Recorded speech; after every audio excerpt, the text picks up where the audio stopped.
It was February 19th, 2026 at 2:47 a.m. when a dream so violent, so consuming, drove me from my bed to the riverside under the weeping willows 3 miles from my home, and there, surrounded by branches that swept down like curtains of green touching the black water, their leaves whispering secrets in the pre-dawn wind, the temperature hovering just above freezing so that my breath came out in clouds, Jesus appeared before me with tears streaming down his face and said that 93% of believers will stand before him, having never done the one thing he's been begging them to do since the moment they first called on his name. Not everyone who sees this message is meant to see it. Some will scroll past, some will ignore it, but you've been marked. I need you to do something right now before we go any further. I need you to leave your prayer requests in the comments below. I don't care how impossible your situation seems. I don't care if you've prayed about it 1,000 times. Leave it there. Because what I'm about to share with you over these next few nights is going to change everything about how you approach God. And I believe, no, I know that breakthrough is coming for those who have ears to hear what the Spirit is saying right now. And if you're someone who's hungry for these kinds of encounters, if you're tired of the watered-down, comfortable Christianity that's put the Western church to sleep, then subscribe to this channel right now. Click that notification bell. Because I'm telling you, not everyone who calls themselves a Christian is ready for what's coming. This message is only for true believers, the ones who are willing to be uncomfortable, the ones who are willing to have everything they thought they knew challenged. Some of you know me as Jonathan Rumi. You've seen me portray Jesus in The Chosen, and I want to be clear about something. I'm not Jesus. I'm just a broken man who's been given the extraordinary privilege of pointing people toward him. But what I'm about to share with you has nothing to do with my work as an actor. This is about what happened to me in the early morning hours of February 19th and what continued to happen over the next 3 nights. This is about an encounter so real, so tangible, that I can still smell the river water, still feel the cold mud beneath my knees, still hear his voice breaking as he spoke. Let me take you back to that moment. I hadn't been able to sleep. The dream had been too vivid, images of crowds of people, millions of them, standing before a throne, and Jesus looking at each one with such profound sadness that it made my chest ache even in sleep. In the dream, he kept saying the same thing over and over. You never learned to receive from me. You only learned to perform for me. I woke up gasping, my heart pounding so hard I thought I might be having a heart attack. The clock read 2:33 a.m. I tried to go back to sleep, but I felt this pull, this urgent compulsion to get up, get dressed, and drive to this place by the river where I sometimes go to pray. I didn't understand it. I just knew I had to go. The drive was surreal. The streets were empty, bathed in that orange glow of streetlights that makes everything look like a dream. I kept the radio off. Something told me I needed silence. I needed to listen. When I arrived at the Riverside Park, I walked down the familiar path, my footsteps crunching on gravel, and then softer on grass as I approached the weeping willows. There are 3 of them there, ancient trees that lean out over the water, their branches creating this natural sanctuary. The moon was 3/4 full, hanging low in the western sky, and its light reflected off the river in a silver path that seemed to lead directly to where I stood. The temperature was bitter. I could see my breath. I could feel the cold seeping through my jacket, through my jeans. The river made soft lapping sounds against the bank. Somewhere in the distance, an owl called out. The willow branches moved in the wind, creating this sound like whispered prayers, like 1,000 voices all speaking at once but too quiet to make out the words. I stood there for a moment, not sure what I was supposed to do, and then I felt it. That shift in the atmosphere that I've only felt a handful of times in my life. The air became thicker somehow, charged with electricity. The temperature seemed to drop another 10 degrees, and yet I felt warmth spreading through my chest. And then he was there. I don't know how else to describe it. One moment I was alone under those willows, and the next moment Jesus was standing 3 feet in front of me, as real and solid as any person I've ever seen. He was wearing simple clothes, a cream-colored robe, a darker outer garment. His feet were bare despite the cold. But it was his face that undid me. His eyes were red from crying. Tears were actively streaming down his cheeks, catching the moonlight as they fell. "Jonathan," he said, and his voice was thick with emotion. "Do you know what breaks my heart more than anything else?" I couldn't speak. I literally couldn't form words. I fell to my knees in the cold mud at the river's edge, and I felt the wetness soaking through my jeans, felt small stones pressing into my kneecaps, but I didn't care. I was trembling, from cold, from fear, from awe, from all of it. "Lord," I finally managed to whisper. He knelt down in front of me, right there in the mud, and he took my face in his hands. His hands were warm, calloused, real. I could feel the texture of his palms against my cheeks. "My children don't know how to receive from me," he said, and his voice cracked. "They know how to work for me. They know how to serve me. They know how to perform for me. They know how to feel guilty before me, but they don't know how to simply receive from me, and time is running out for them to learn." The wind picked up suddenly, and the willow branches began to move more violently, creating this sound like rushing water, like wings beating. The river itself seemed to respond, the gentle lapping becoming more insistent. "I don't understand," I said, my voice barely audible. Jesus stood up, pulling me to my feet with him. He kept one hand on my shoulder, and with the other, he gestured out toward the river. "Look," he said, and suddenly I wasn't just seeing the river anymore. I was seeing into it, through it, beyond it. I saw millions of people, believers, Christians, people who loved Jesus, and they were all striving, all working, all trying so desperately to earn something that had already been given to them. I saw a woman who'd been praying for healing for 15 years, but every prayer was filled with bargaining, with promises of what she'd do if only God would heal her.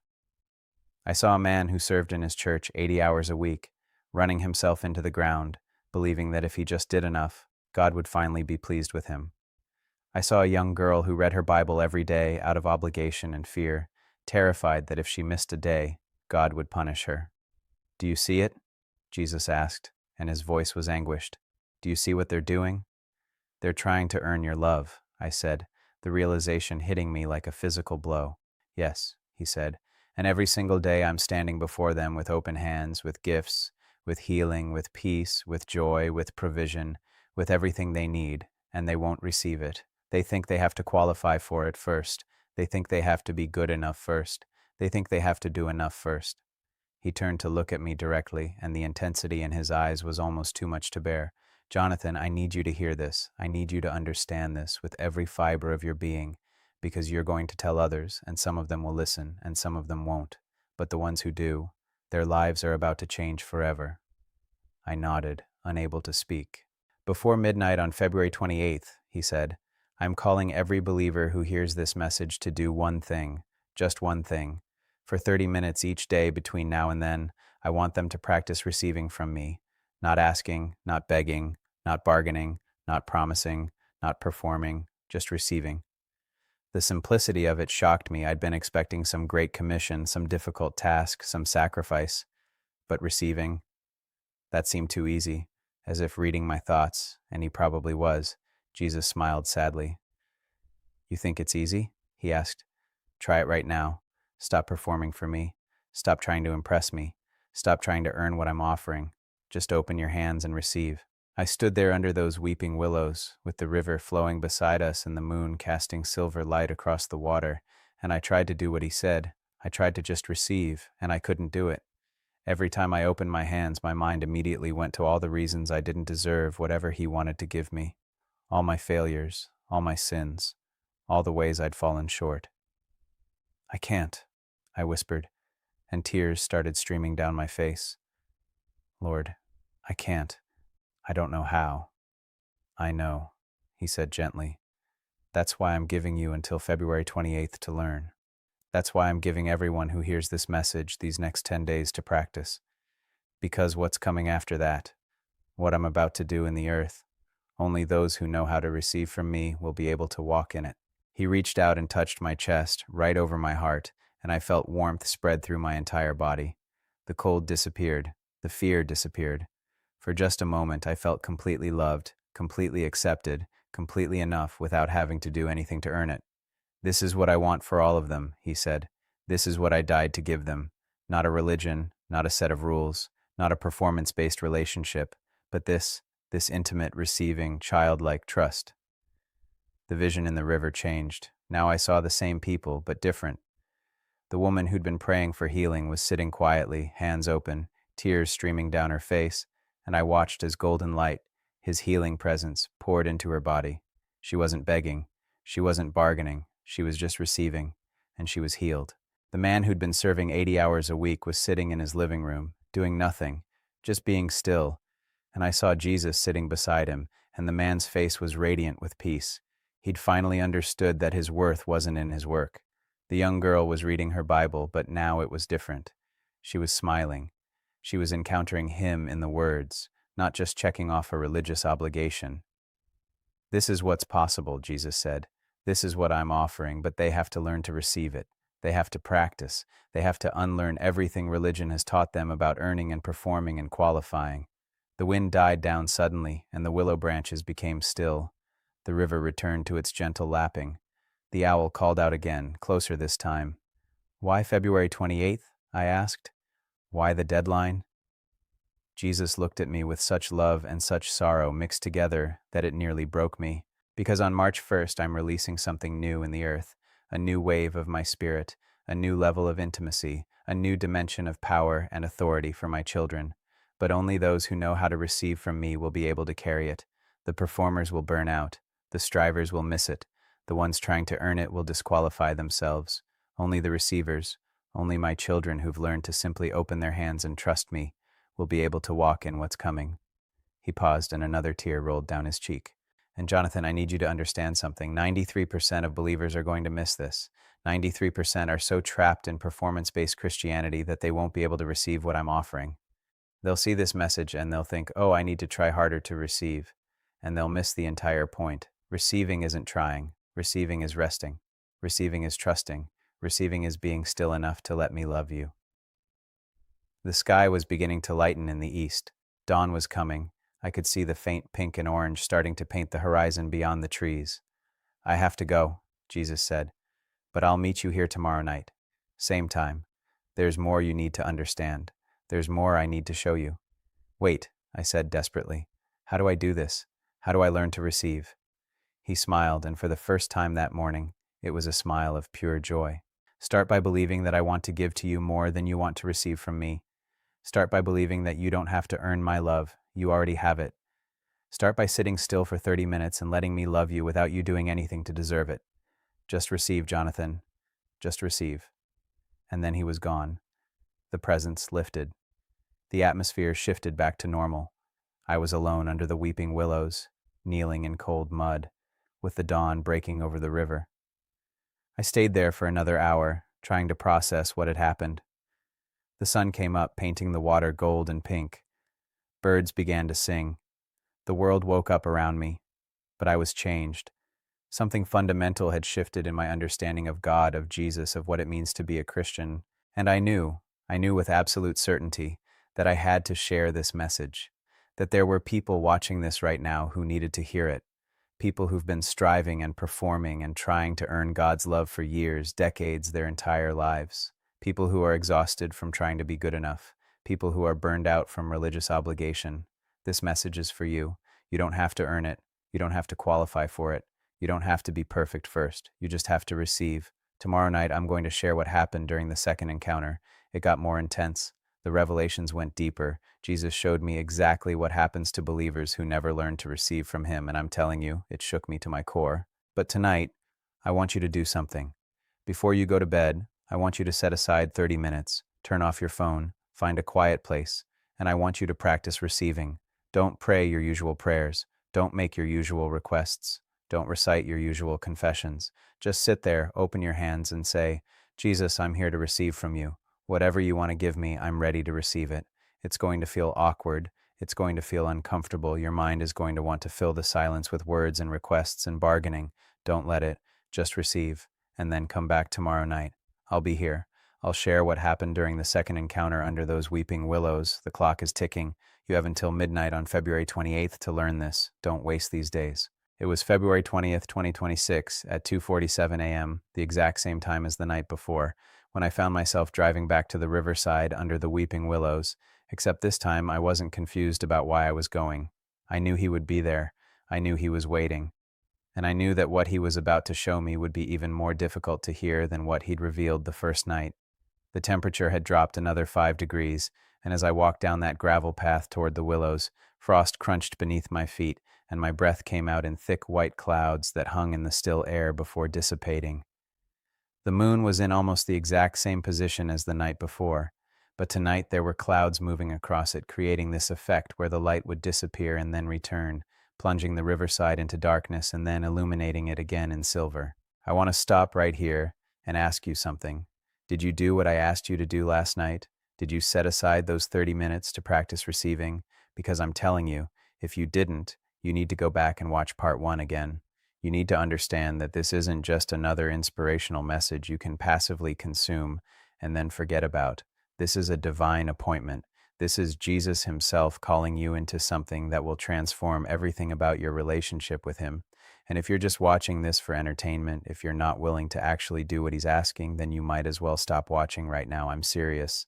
This message isn't for the casual observer. It's for the hungry. It's for the desperate. It's for those who know that what they've been doing isn't working and they're ready for something real. Now, if you're still with me, if you did take that time to practice receiving, I want you to leave a comment below and tell me what happened. Did you feel his presence? Did you struggle with it? Did your mind fight against the simplicity of it?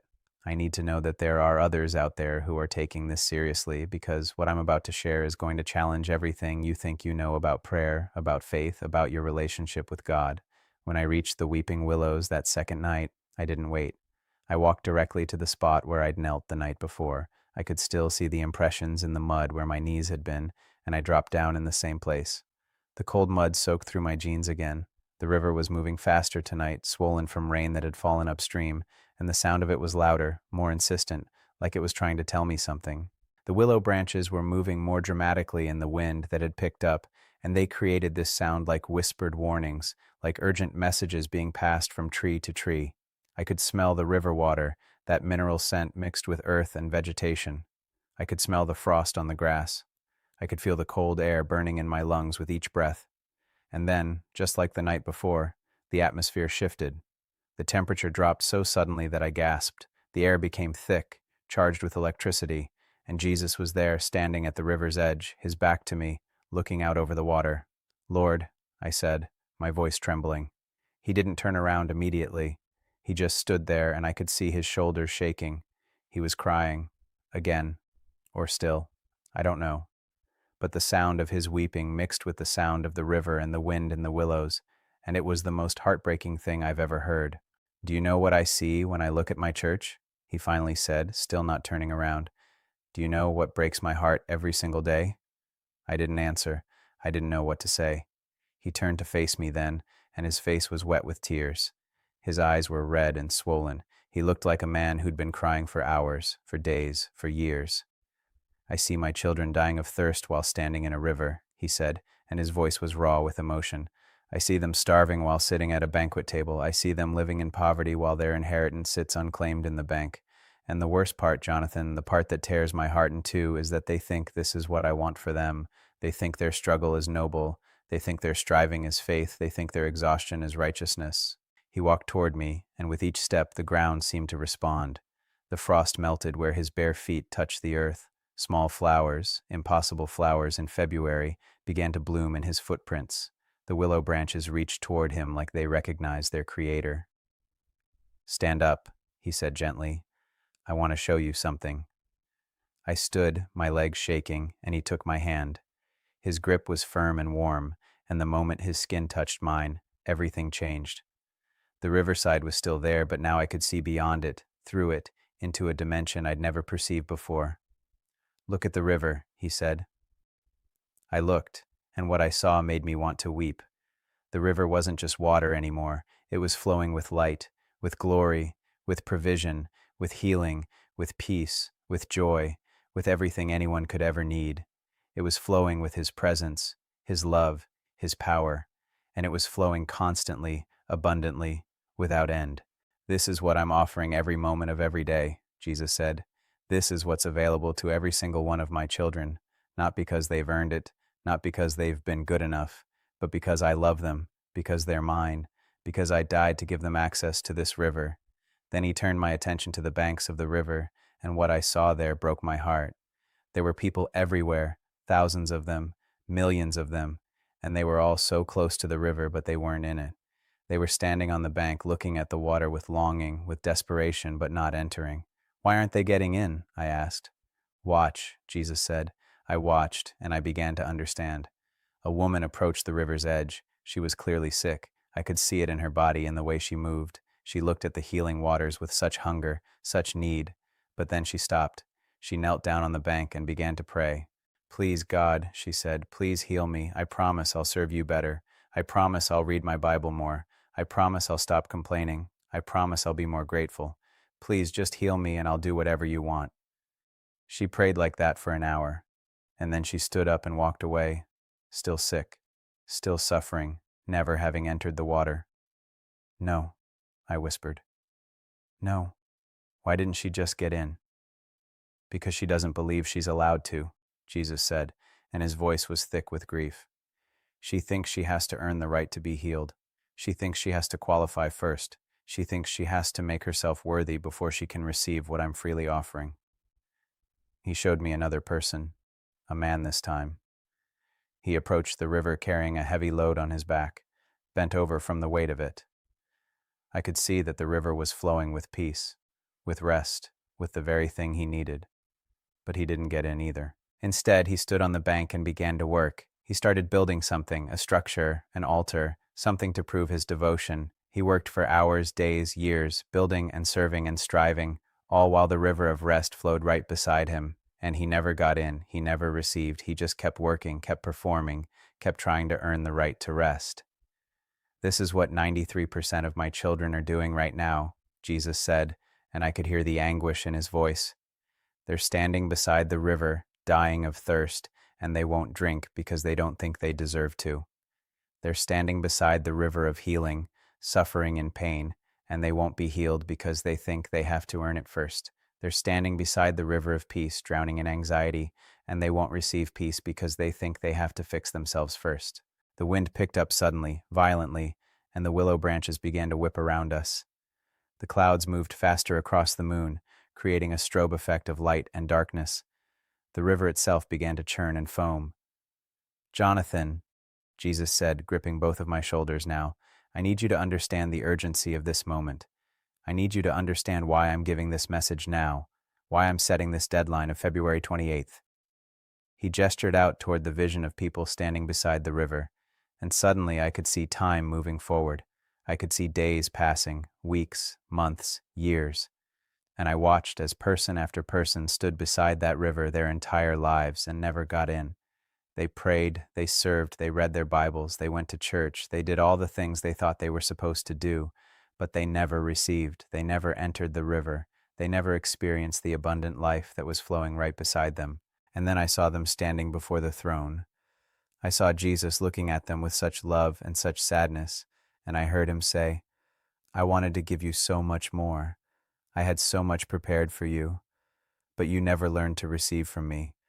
You only learned to work for me. I was sobbing now, tears streaming down my face, my whole body shaking, because I recognized myself in those people. I recognized my own tendency to perform, to strive, to try to earn what had already been freely given. This is why I'm calling my children to practice receiving before February 28th, Jesus said, because on March 1st I'm releasing a new wave of my spirit, a new dimension of power and authority, a new level of intimacy and glory. But only those who know how to receive will be able to carry it. Only those who've learned to get in the river will be able to swim in the deeper waters I'm releasing. He released my shoulders and walked to the very edge of the river. He knelt down and put his hand in the water, and where his hand touched, the water began to glow even brighter, began to swirl with colors I'd never seen before, colors that don't exist in our normal spectrum of light. This is what's coming, he said. This is what I'm preparing to release. But Jonathan, I need you to hear this. I need everyone watching this to hear this. If you don't learn to receive in the shallow water, you'll drown in the deep water. If you don't learn to receive my love and my grace and my provision now, when I release this new wave, it will overwhelm you. It will pass you by. You'll stand on the bank watching others swim in glory while you're still trying to figure out if you're good enough to get your feet wet. He stood up and walked back to me, and he took my face in his hands again, just like he had the night before. I'm not trying to scare you, he said softly. I'm trying to prepare you. I'm trying to prepare all of my children who have ears to hear. This is an invitation, not a threat. This is an opportunity, not a judgment. But it requires something from you. It requires you to lay down your performance. It requires you to stop trying to earn what I'm freely giving. It requires you to simply open your hands and receive. The vision faded, and we were back at the riverside, just the two of us under the weeping willows. The wind calmed, the clouds cleared from the moon, the river returned to its gentle flow. Tomorrow night, Jesus said, I'm going to show you what happens to those who do learn to receive. I'm going to show you what's possible for those who enter the river. I'm going to show you the glory that's waiting for my children who are willing to stop performing and start receiving. He started to fade, to become translucent, but before he disappeared completely, he said one more thing. Practice, Jonathan. Practice receiving. 30 minutes today, 30 minutes tomorrow, every day until February 28th. Don't just tell people about this. Do it yourself. Because you can't lead people somewhere you haven't been. You can't teach people something you haven't learned. And then he was gone, and I was alone under the willows again, kneeling in the mud, with the dawn beginning to break in the east. I stayed there for a long time, processing what I'd seen, and I'm going to be vulnerable with you right now. I'm going to tell you something that's hard for me to admit. I realized that night that I've been one of those people standing beside the river. I've been so focused on portraying Jesus, on serving Jesus, on working for Jesus, that I've forgotten how to simply receive from Jesus. I've been performing, I've been striving, I've been trying to earn his approval, his love, his blessing, and all the while, he's been standing there with open hands, with a river of abundance flowing beside me, saying, just receive, just get in the water, just let me love you. How many of you are in the same place? How many of you have been working so hard for God that you've forgotten how to rest in God? How many of you have been trying so desperately to earn his love that you've missed the fact that you already have it? Listen to me. You don't have to earn it. You don't have to qualify for it. You don't have to be perfect first. The river is flowing right now. The healing is available right now. The peace is available right now. The provision is available right now. Not because you've been good enough, but because he loves you. Because you're his child. Because he died to give you access to everything he has. But you have to receive it. You have to stop standing on the bank and get in the water. You have to stop praying for what he's already given and start receiving what he's already provided. This is what the next 9 days are about. This is why he's given us until February 28th. We're practicing, we're learning. We're unlearning all the religious performance that's been programmed into us, and we're learning to simply be children who receive from a Father who loves to give. Tonight, I want you to do something different. I want you to set aside those 30 minutes again, but this time I want you to specifically practice receiving healing or peace or provision or whatever you need most right now. Don't beg for it. Don't bargain for it. Don't promise to be better if he'll just give it to you. Just open your hands and say, Jesus, you said the river is flowing. You said everything I need is already available. I'm choosing to receive it right now, not because I've earned it, but because you're offering it. And then just sit there. Just receive. Let him love you. Let him give to you. Let him pour into you without you having to do anything to deserve it. It's going to feel strange. It's going to feel almost wrong because we've been taught that we have to earn everything. But this is the heart of the gospel. This is what grace actually means. Unearned, undeserved, freely given, freely received. Tomorrow night, I'm going to share the third encounter, and I'm warning you now, it's intense. Jesus showed me the consequences of refusing to receive. He showed me what happens to believers who spend their entire lives standing beside the river and never get in, and he showed me the glory that's waiting for those who do. The clock is ticking, 8 days left until February 28th. Don't waste them. Practice receiving. Get in the river, stop performing and start receiving. I'll see you tomorrow night. It was February 21st, 2026. At 2:47 a.m. when I arrived at the riverside under the weeping willows for the third night, and the moment I stepped onto that path, I knew something was different. The air itself felt alive, crackling with energy, and the temperature had plummeted to well below freezing. I could see ice forming at the edges of the river, crystalline patterns spreading across the surface of the water like frozen lightning. The sky was completely clear, no clouds at all, and the stars were so bright, so numerous, that the entire riverside was bathed in silver starlight. The moon was now waning but still powerful, hanging directly overhead like a watchful eye. The willow branches were completely still, no wind at all, and that stillness was somehow more unsettling than the violent wind of the previous nights. It was the stillness before a storm, the quiet before something massive breaks loose. I need to pause here because I know some of you haven't been doing what Jesus asked. I know some of you have been watching these videos but not actually practicing receiving, and I'm telling you right now with everything in me, you need to stop what you're doing and take this seriously. We have 7 days left, 7 days until February 28th, 7 days to learn something that could change the entire trajectory of your spiritual life. This isn't a game. This isn't entertainment. This is Jesus himself giving you a divine invitation. And if you ignore it, if you treat it casually, you're going to miss what he's about to release on March 1st. So before we go any further, I need you to make a decision right now. Are you in or are you out? Are you going to actually do this, or are you just going to watch and then scroll to the next video? Because what I'm about to share with you is not for the casual observer. What Jesus showed me on this third night was so intense, so overwhelming, that I'm still processing it. And if you're not serious about this, if you're not willing to actually practice receiving, then you need to stop watching right now. But if you're still here, if you're committed, then leave a comment below right now. Just type "I'm in" or "I'm committed" or "I'm receiving." I need to know that there are others out there who are taking this as seriously as I am. I need to know that I'm not alone in this. When I reached the Weeping Willows that third night, I didn't kneel in the mud like I had the previous 2 nights. Something told me to stand. Something told me to be ready. I stood at the river's edge, my breath coming out in clouds, my hands trembling, not from cold, but from anticipation, from fear, from knowing that whatever was about to happen would be more intense than anything I'd experienced before. The stillness was absolute. No wind, no sound from the river, no owl calling. Even my own breathing seemed muted, absorbed by the thick atmosphere. And then, without warning, without the gradual shift I'd experienced the previous nights, Jesus was there, not 3 feet away, not at the river's edge. He was standing directly in front of me, so close I could have reached out and touched him, and his presence was so powerful, so overwhelming, that I fell backward, landing hard on the frozen ground. "Stand up, Jonathan," he said, and his voice wasn't gentle this time. It was commanding, authoritative, the voice that calmed storms and raised the dead. "Stand up, you need to see this."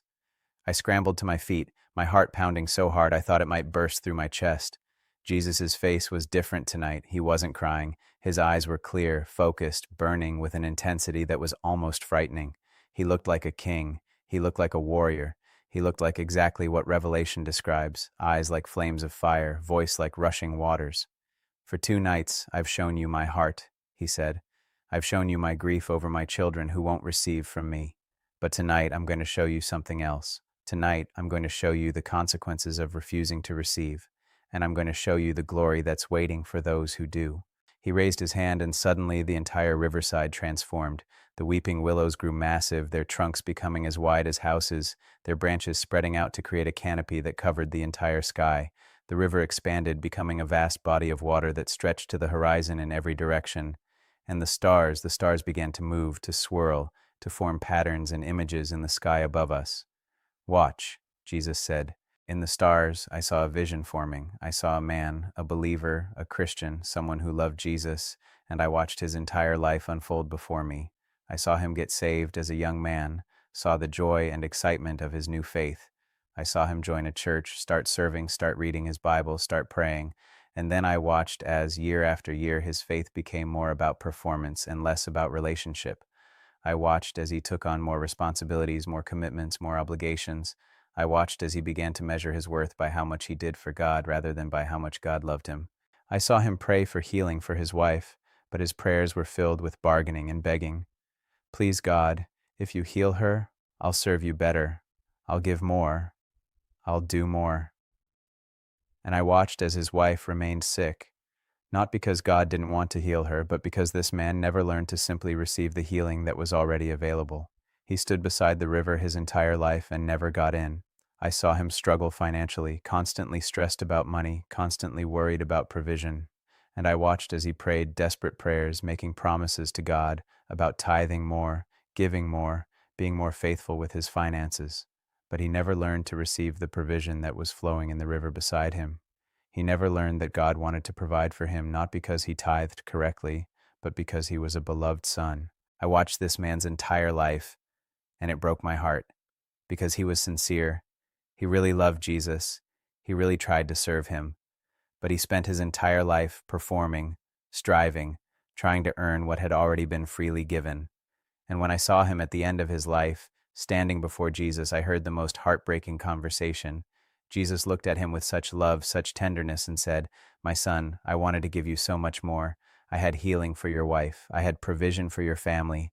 I had peace for your mind. I had joy for your heart. I had intimacy with me that would have transformed everything. But you never learned to receive from me. You only learned to work for me." And the man wept.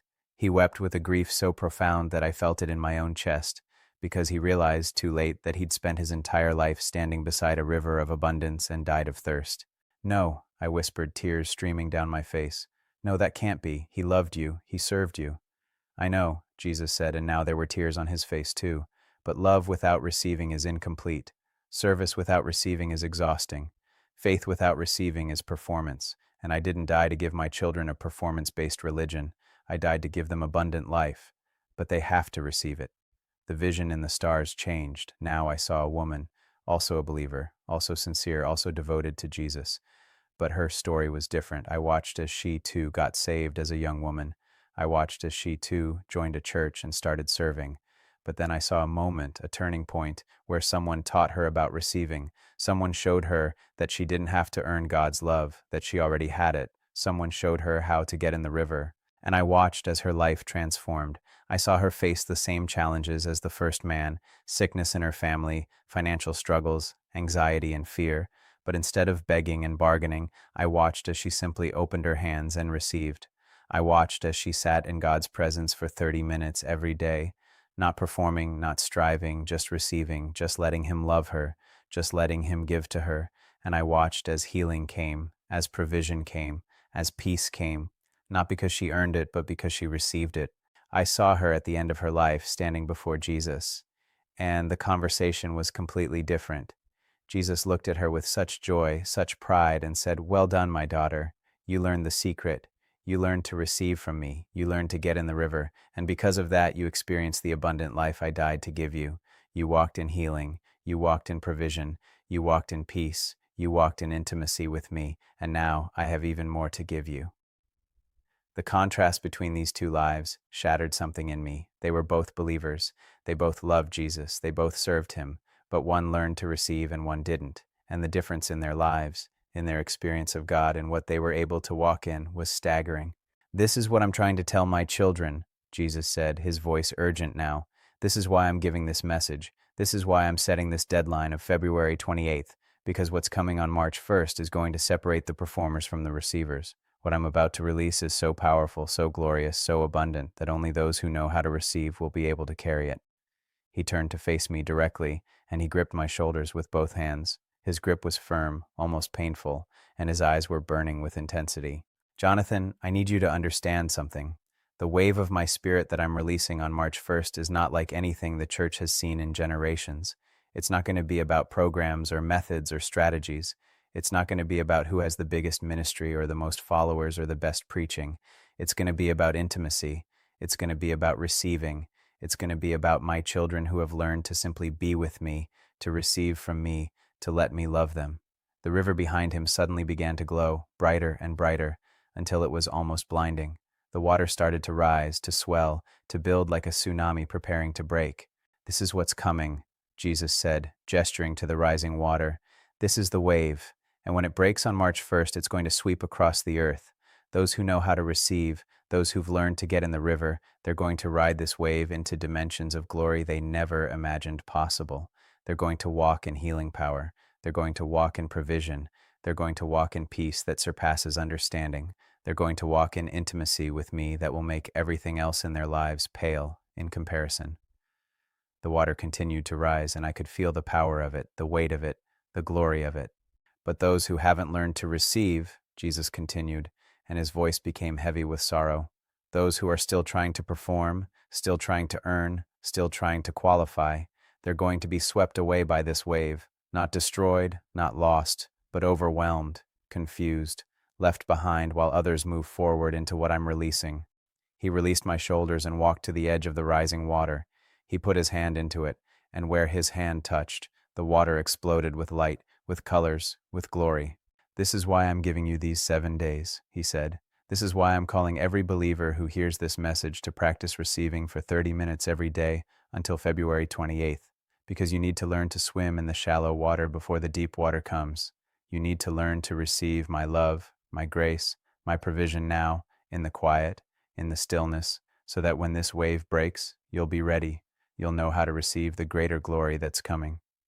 Suddenly, the vision shifted again.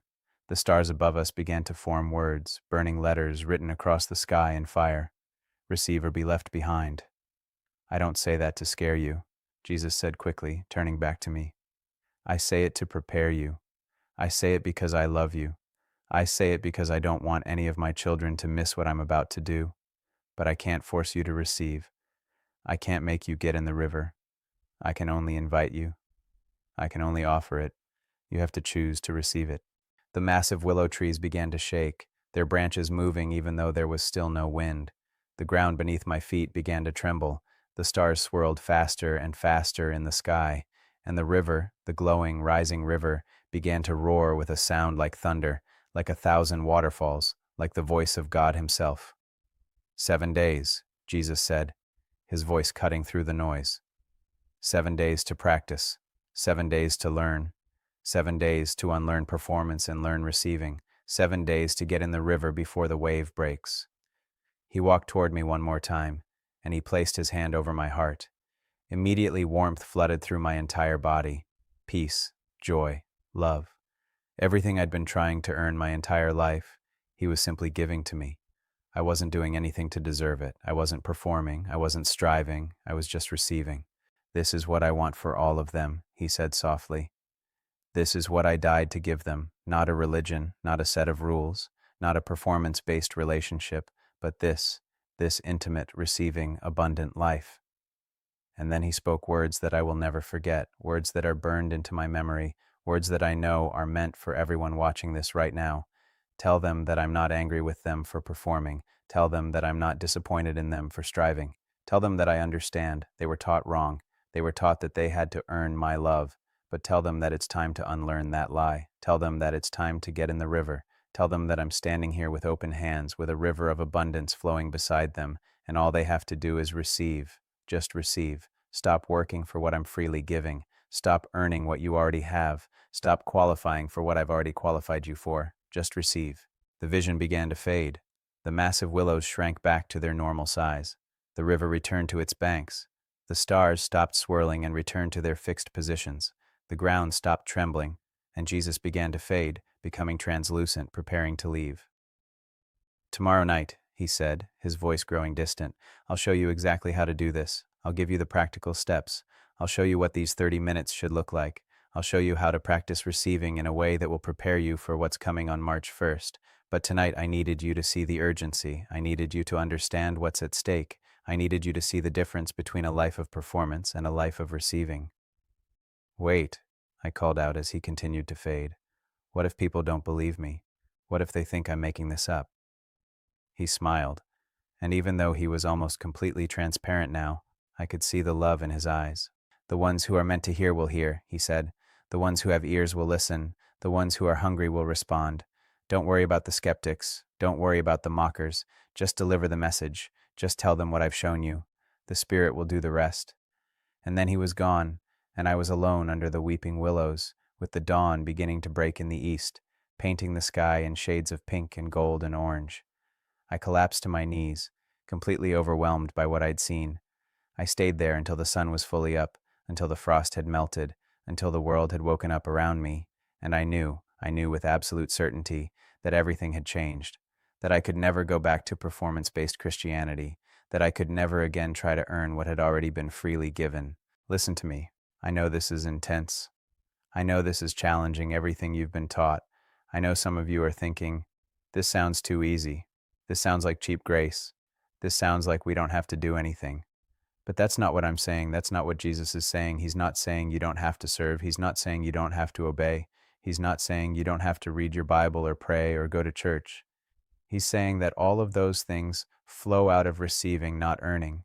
He's saying that you serve because you've received his love, not to earn his love.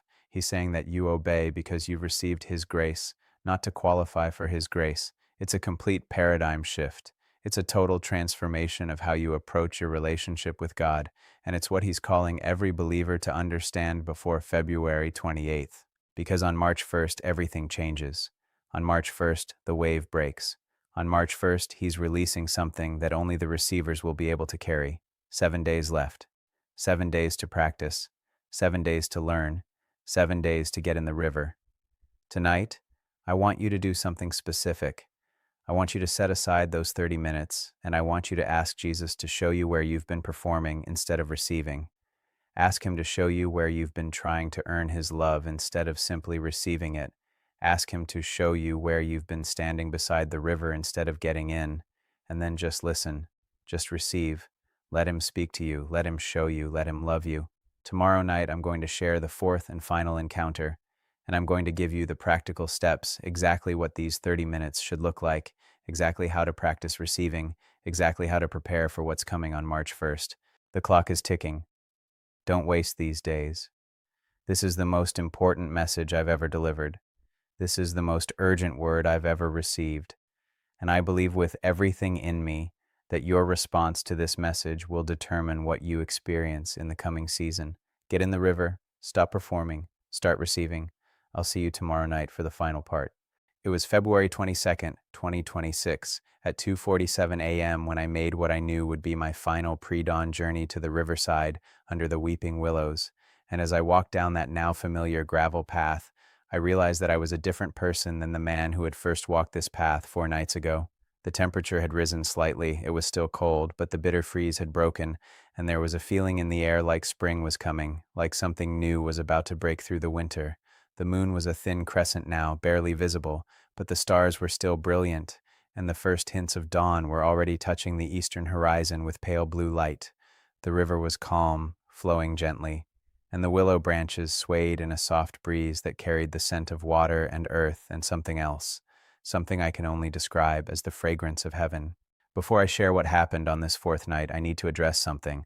Over the past 3 days, thousands of you have left comments. Some of you are experiencing breakthrough. Some of you are encountering Jesus in ways you never have before. Some of you are finally understanding what it means to receive instead of perform. And I'm rejoicing with you. I'm celebrating what God is doing in your lives. But some of you are angry. Some of you are accusing me of preaching a false gospel, of promoting cheap grace, of leading people astray. And I want to speak directly to you for a moment. I understand your concern. I understand that what I'm sharing challenges everything you've been taught. But I'm asking you to take this to Jesus Himself. I'm asking you to spend 30 minutes in His presence and ask Him if what I'm sharing is true. Don't take my word for it. Don't reject it out of hand because it makes you uncomfortable. Take it to Him. Let Him show you. Because here's what I've learned over these 4 nights. The religious spirit hates the message of receiving. The religious spirit wants you to perform, to strive, to earn, because that keeps you in bondage. That keeps you exhausted. That keeps you focused on yourself instead of on Jesus. But the Spirit of God, the Holy Spirit, He loves this message because this is the heart of the gospel. This is what Jesus died to give us. Not a religion, but a relationship. Not performance, but intimacy. Not earning, but receiving. So if you're angry, if you're offended, I'm asking you to examine why. Is it because this message contradicts Scripture, or is it because it contradicts the religious system you've built your identity on? There's a difference, and only you and God can answer that question. Now, for those of you who are still with me, who are practicing receiving, who are getting in the river, this final part is for you. This is where Jesus gave me the practical steps. This is where He showed me exactly what these 30 minutes should look like. This is where He prepared me and you for what's coming on March 1st. When I reached the weeping willows that fourth night, I didn't wait for Jesus to appear. I walked directly to the river's edge, and I did something I hadn't done on the previous nights. I took off my shoes, I rolled up my jeans, and I stepped into the water. It was shockingly cold. The river was still carrying the chill of winter, and the cold shot up through my feet, through my legs, making me gasp. But I didn't get out. I stood there in the shallow water, ankle deep, and I said out loud, Jesus, I'm not just going to stand beside the river anymore. I'm getting in. I'm receiving. Whatever you want to give me, I'm ready. And the moment those words left my mouth, He was there. Not on the bank, not standing beside me. He was in the water with me, standing right in front of me, His feet in the same cold river, His robe wet at the hem, and His face was radiant with joy. Finally, He said, and He was smiling. Actually smiling. After 3 nights of tears and grief and intensity, He was smiling. Finally, you're in the water. I'm sorry it took me so long, I said, and I meant it. I was sorry for all the years I'd spent standing beside the river, sorry for all the time I'd wasted performing instead of receiving. Don't apologize, he said, reaching out and putting his hand on my shoulder. Just receive. That's all I've ever wanted. Just receive. He gestured for me to sit down in the water, and I did. I sat right there in the river, the cold water flowing around me, soaking through my clothes, and it should have been unbearable, but it wasn't, because the moment I sat down, the water began to warm, it began to glow, and I felt it. I felt his presence, his love, his peace flowing into me like the river was flowing around me. This is what I want to teach every believer who's watching, Jesus said, sitting down in the water beside me. This is what the 30 minutes should look like. Not complicated, not religious, not performance-based. Just this. Just getting in the river and letting me love you. He looked up at the sky, where the stars were beginning to fade as dawn approached, and he began to speak. And I'm going to share with you, word for word, what he told me. Because this is the practical application. This is how you practice receiving. This is how you prepare for what's coming on March 1st. First, Jesus said, you have to understand that receiving is not passive. It's not lazy. It's not about doing nothing. Receiving is an active choice. It's a decision to stop striving and start trusting. It's a decision to stop performing and start resting. It's a decision to stop earning and start receiving. So the first step in your 30 minutes is to make that choice. You have to consciously decide, for the next 30 minutes, I'm not going to perform. I'm not going to try to impress God. I'm not going to try to earn anything. I'm just going to receive. I nodded, taking in every word. Second, he continued, you have to get still. You have to turn off your phone. You have to find a quiet place. You have to eliminate distractions, because receiving requires attention. It requires focus. You can't receive from me if your mind is scattered, if you're thinking about your to-do list, if you're worried about what's happening in your life. You have to be present. You have to be here now with me. The river flowed around us, and I could hear it, really hear it. The gentle sound of water moving over stones, the soft lapping against the bank. I realized that I'd been so busy, so distracted my entire life, that I'd forgotten how to just be still. Third, Jesus said, you have to open your hands. Literally, physically. Open your hands and hold them out, palms up. This is a physical representation of a spiritual posture. When your hands are open, you can't be grasping, you can't be striving, you can't be trying to control. You're in a position to receive. And I want you to keep your hands open for the entire 30 minutes. Every time you notice your hands closing, open them again. Every time you notice yourself tensing up, trying to make something happen, relax and open your hands again. I opened my hands right there in the water, palms up, and immediately I felt vulnerable, exposed, like I was giving up control, and I realized that's exactly the point. Fourth, Jesus said, and his voice became softer, more tender, you have to invite me to give to you. You have to say out loud or in your heart, Jesus, I'm here to receive from you. Whatever you want to give me, your love, your peace, your healing, your provision, your presence, I'm ready to receive it. I'm not going to beg for it. I'm not going to bargain for it. I'm not going to try to earn it. I'm just going to receive it. I repeated those words, and as I did, I felt something shift in my chest. A release, a letting go. Fifth, he continued, you have to wait. You have to be patient. You have to understand that receiving is not always instantaneous. Sometimes I give immediately. Sometimes I give gradually. Sometimes what I'm giving is so deep, so profound, that it takes time for you to even recognize that you're receiving it. So you wait. You sit with open hands. You stay present. You stay focused on me, and you receive whatever I'm giving in that moment. The sky was getting lighter now, the stars fading, the blue of dawn spreading across the horizon. A bird began to sing somewhere in the willows. Sixth, Jesus said, you have to resist the urge to fill the silence with words. This is hard for most of my children. They're so used to talking at me that they don't know how to be quiet with me. They're so used to making requests that they don't know how to just receive. So when you feel the urge to start praying your usual prayers, to start making your usual requests, to start reciting your usual confessions, resist it. Just be quiet. Just receive. Let me love you without you having to say anything. I realized how true this was. How many times had I filled my prayer time with words, with requests, with my own agenda, never giving God space to simply give to me? Seventh, Jesus said, and now he turned to look directly at me, his eyes intense. You have to believe that I want to give to you more than you want to receive from me. This is crucial. This is the foundation of everything. If you don't believe that I'm a good father who loves to give good gifts to his children, you'll never be able to truly receive. You'll always be suspicious. You'll always be wondering if you deserve it. You'll always be trying to earn it. But if you believe, really believe, that I delight in giving to you, that I'm standing here with open hands full of everything you need, that I'm more eager to give than you are to receive, then receiving becomes natural. It becomes easy. It becomes joy. Tears started streaming down my face because I realized I'd never really believed that. I'd believed that God loved me, but I'd never really believed that He wanted to give to me. I'd always thought I had to convince Him, had to earn it, had to prove myself worthy. I want to give to you, Jonathan, Jesus said, and His voice was thick with emotion. I want to give to you so much. I want to give you healing. I want to give you peace. I want to give you joy. I want to give you provision. I want to give you intimacy with me that will transform everything. But you have to receive it. You have to believe that I want to give it. You have to stop trying to earn what I'm freely offering. He reached out and touched my chest again, right over my heart, and warmth flooded through me. Peace, joy, love, acceptance. Everything I'd been striving for my entire life, He was simply giving to me. This is what the 30 minutes looks like, He said. You get still, you open your hands, you invite me to give, you wait, you stay quiet. You believe that I want to give to you and you receive. That's it. It's not complicated. It's not religious. It's not performance-based. It's just intimate. It's just relational. It's just a child receiving from a father who loves to give. The sun broke over the horizon, and suddenly the entire riverside was bathed in golden light. The water sparkled. The willow branches glowed green. The whole world seemed to come alive with color and light and beauty.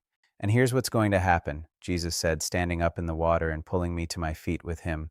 As you practice this over the next 6 days, as you spend 30 minutes each day receiving from me, something is going to shift in you. The performance mindset is going to break. The striving is going to stop. The exhaustion is going to lift. And you're going to discover what it means to live from a place of rest, from a place of receiving, from a place of being loved rather than earning love. He walked toward the bank, and I followed him, water streaming off both of us. When we reached the shore, he turned to face me one more time. And then, on March 1st, he said, and his voice became powerful, authoritative, I'm releasing the wave. I'm releasing a new dimension of my spirit, and those who've learned to receive, those who've practiced, those who've gotten in the river, those who've spent these days learning to open their hands and trust me, they're going to ride that wave into glory. They're going to experience breakthrough. They're going to walk in healing power. They're going to walk in provision. They're going to walk in intimacy with me that will make everything else pale in comparison. He paused, and his expression became serious. But those who haven't learned to receive, those who are still performing, still striving, still trying to earn, they're going to miss it. Not because I'm withholding it from them, not because I don't love them, but because they won't be in a position to receive it. They'll still be standing on the bank while the wave passes them by. How do I help them? I asked desperately. How do I get them to understand? You tell them what I've shown you, Jesus said simply. You share these encounters. You give them the practical steps. You invite them to practice, and then you trust the Spirit to do the work. Some will hear, some won't. But your job is just to deliver the message. He started to fade, the golden morning light seeming to absorb him, and I reached out, not wanting him to go. Will I see you again? I asked. He smiled. Jonathan, if you practice what I've taught you, you'll see me every day. You'll encounter me every time you sit with open hands and receive from me. That's what intimacy is. That's what I died to give you. Not occasional dramatic encounters, but daily, moment by moment, intimate connection. Receiving from me, being loved by me, resting in me. And then he was gone, and I was standing alone on the riverbank in the golden morning light, soaking wet, completely transformed. I drove home in a daze. I spent the rest of that day processing everything I'd seen, everything I'd heard, everything I'd experienced. And that night, I did what he told me to do. I set aside 30 minutes. I got still. I opened my hands. I invited him to give to me. I waited. I stayed quiet. I believed that he wanted to give to me, and I received. And I'm telling you, it changed everything. In just 30 minutes, I experienced more of God's presence, more of His love, more of His peace than I had in months of striving and performing and trying to earn it. That was several days ago now, and I've been practicing every single day since. 30 minutes. Every day. Getting still, opening my hands, receiving, and each day it gets easier. Each day the performance mindset breaks a little more. Each day I discover more of what it means to be loved by God rather than trying to earn His love. And now I'm passing this on to you. You have 6 days left until February 28th.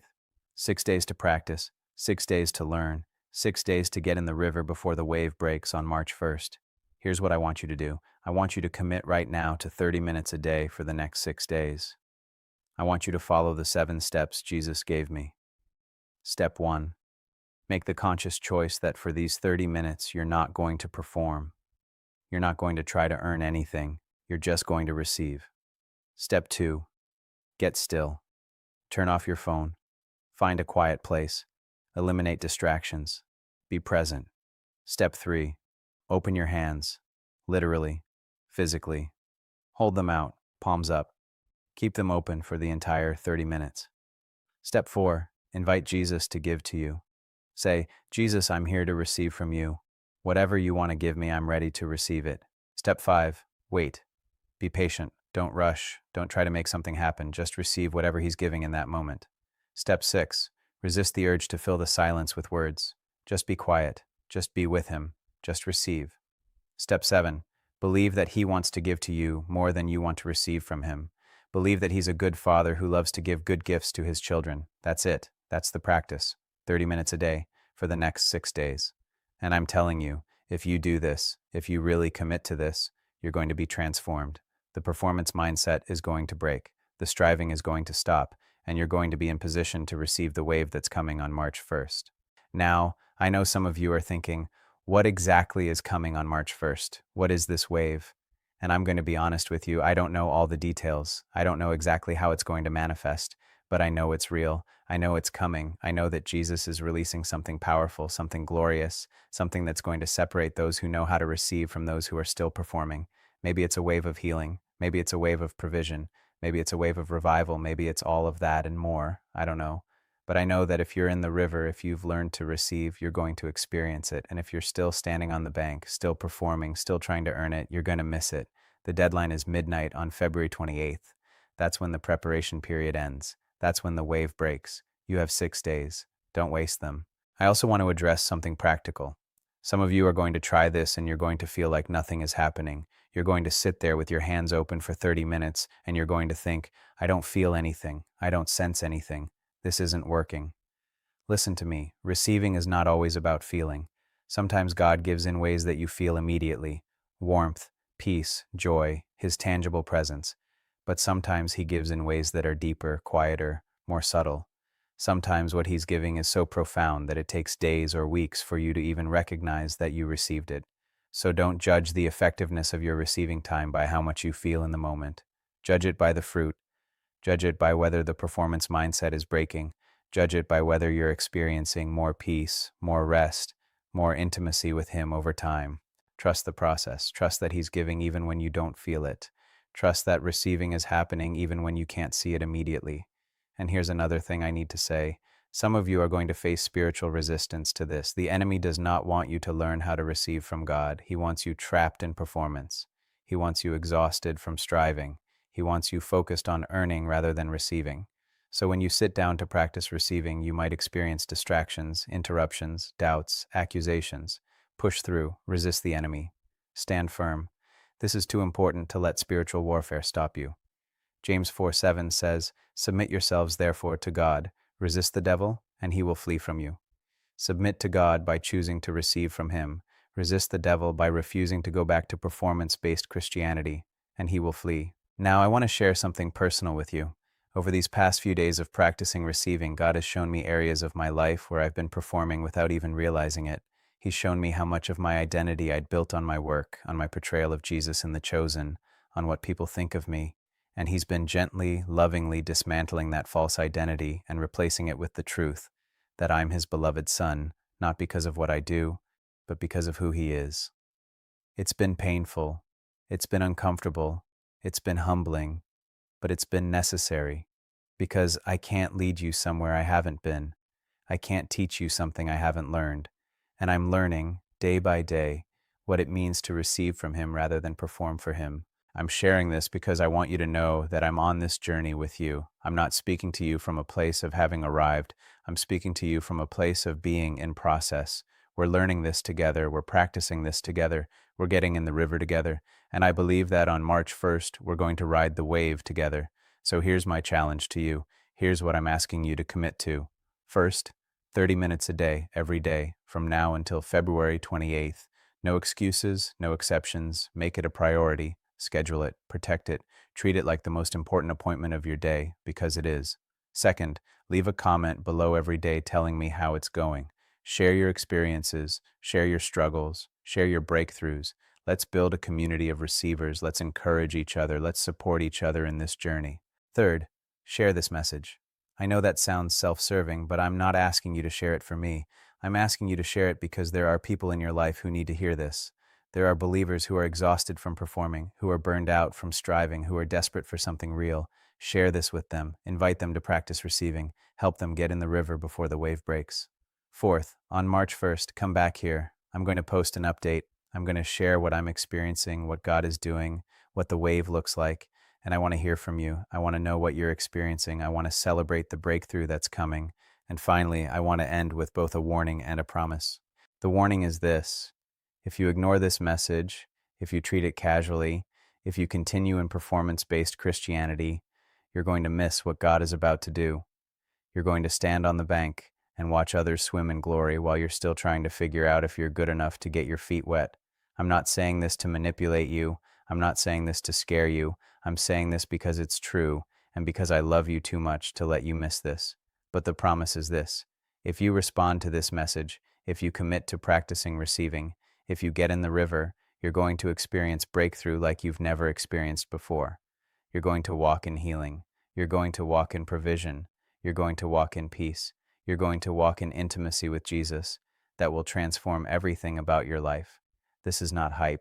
This is not exaggeration. This is a promise from Jesus himself. I went back to the riverside yesterday morning in the daylight this time. I stood under those weeping willows where Jesus had appeared to me 4 nights in a row, and I looked at the river flowing gently past, and I realized something. The river has always been there. The abundance has always been flowing. The provision, the healing, the peace, the joy, it's all been available all along. I just didn't know how to receive it. I was too busy standing on the bank, performing, striving, trying to earn what was already being freely offered. But now I know. Now I'm in the river, and I'm never going back to the bank. The willow branches swayed in the breeze, and I could almost hear Jesus' voice in the rustling leaves. Just receive. Just receive. Just receive. That's the message. That's the invitation. That's the key to everything that's coming. 6 days left. The clock is ticking. Midnight on February 28th is the deadline. Get in the river. Stop performing. Start receiving. The wave is coming, and I'll see you on the other side. Leave your commitment in the comments right now. Type, I'm in, or I'm receiving, or I commit to 30 minutes a day. Make it public. Make it real. Make it a covenant between you and God. Subscribe to this channel and turn on notifications so you don't miss the March 1st update. Share this message with at least 3 people who need to hear it. And most importantly, practice 30 minutes every day for the next 6 days. Your life is about to change. The wave is coming. Get ready to receive.